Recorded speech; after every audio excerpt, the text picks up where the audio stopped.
Cette série vidéo est à propos de vous, la communauté de coureurs obstacles que l'on aime tant. Mais c'est pourquoi on veut vous placer au premier rang, afin d'en apprendre un peu plus sur vous. Voici les rencontres d'athlètes au CR Nation.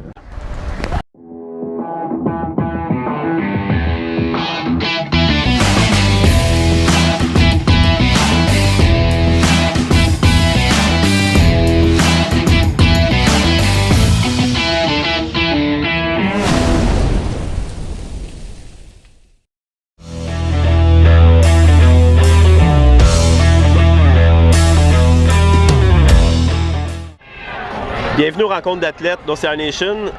Monsieur Sylvain, es-tu prêt? Oui, monsieur. Est-ce que je peux te tutoyer? Tu peux me tutoyer, tu peux même m'appeler papy comme tu fais habituellement. Vas-y comme tu le sens, tu vois, D'où viens-tu, papy? Je viens de l'Écoto, originalement de la Chine. Qu'est-ce que tu fais dans la vie? Je suis pompier. Quelle est ta course à obstacles préférée? C'est là ici. Les championnats nord-américains. Championnat, j'ai bien aimé Londres l'année passée aussi. C'était un petit peu plus plat, fait que c'est un autre genre de course, là. Quel est ton obstacle préféré? L'ancien Floating Walls, celui qui était suspendu, tu avais une partie suspendue, le filet, puis une autre partie après. Indian Mud Run. Oui, écoute, vraiment, là... D'accord. As-tu déjà été blessé? Si oui, comment? Je suis toujours blessé. Et quand j'ai commencé en course à obstacles, c'est tendinite, bursite, name it, là, je les ai toutes. Fait que c'est devenu, je m'entraîne toujours blessé. Quel a été ton meilleur moment dans les courses à obstacles? Ben, c'est pas mal tout des beaux moments. Chaque course a ses particularités, chaque course a... Mais la communauté, les moments d'entraide, les moments, les réussites, pas nécessairement les miennes, mais les réussites des autres. On prend beaucoup de plaisir aux réussites des autres. Fait que je pense que ça se répète. À chaque course, à chaque événement, il y a toujours des événements heureux. Quel a été ton pire moment en course à obstacles? La malédiction du 15 km, encore une fois cette année, soit les crampes. Je crampe une fois par année habituellement, c'est au championnat du monde ou au championnat nord-américain. Cette année, c'était pas différent, ou l'acide lactique, tout. Pas mal toujours ici, mais on a du plaisir pareil. À quelle fréquence t'entraînes-tu pendant une semaine? 7 fois. Ça va. Quel est ton film ou ton émission de télévision préférée?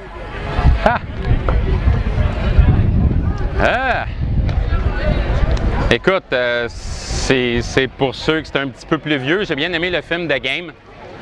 C'était vraiment bien, là, ce genre de film-là. Émission, écoute, American Ninja Warrior ou n'importe quoi qui a rapport un petit peu avec notre sport, j'aime bien, là. Question vraiment, quel est ton plat préféré? C'est un accident qu'on soit tombé sur cette... J'ai-tu vraiment besoin de répondre? Oui, réponse. Écoute, si j'avais une chose à manger jusqu'à la fin de mes jours, à 3 repas par jour, je pense que tout le monde doit se douter que c'est de la crème glacée. Et quelle est la meilleure crème glacée?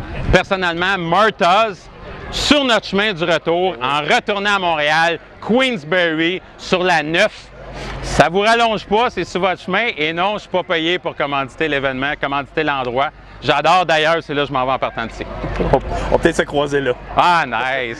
J'ai 5 autres questions random pour toi. Oui, monsieur. Papy, quel est le plus bel endroit que tu as visité dans ta vie? Le plus bel endroit? Wow! J'ai bien aimé Londres. Je crois que Londres, là, ça fait partie, là, j'étais parti là-bas 2 semaines tout seul. C'était intense, c'était comme 40 à 50 km de marche par jour, mais le nombre de choses que j'ai pu voir différentes, historiques, vieux continent, l'architecture, vraiment, je pense que Londres et les alentours, c'est pas Londres, c'est le Royaume-Uni au complet. Tout y était. Oui, Eric d'ailleurs est allé aussi, on a eu beaucoup de plaisir là-bas. Fait que... Quelle est la chose la plus courageuse ou folle que tu as faite? Mon Dieu, folle, je la nommerai pas pour pas donner d'idée à personne. Courageuse, ça a rapport avec mon métier, là, mais c'est ça, c'est des choses avec mon métier, là. OK. Si on te disait qu'il te restait une semaine à vivre, que ferais-tu? Sensiblement la même chose que je fais à tous les jours. Profiter de la vie? Oui, c'est ça, YOLO. Si je te donnais $1 million, que ferais-tu avec? Je paierais mes dettes. Quand tu as une mauvaise journée, que fais-tu pour mieux te sentir? Je m'entraîne. Entraînement. Parfait, ça conclut nos 15 premières questions. Il nous reste une petite question cachée. Est-ce que tu peux la lire, s'il te plaît? Aimerais-tu mieux avoir à annoncer à tout le monde autour de toi chaque fois que tu dois péter ou pisser dans tes pantalons tous les jours? Tu me demandes, c'est pas une question parce que je suis un petit peu plus vieux, ça, non? Hein? Ça n'a pas rapport avec... Non, je continuerai de remplir ma couche, ça paraît pas, gars, pour personne qui s'en rend compte. C'est ça. Parfait. Merci beaucoup, Sylvain. Merci beaucoup, hein? Bonne chance dans tes prochaines courses. Merci de faire ça, c'est nice. Salut.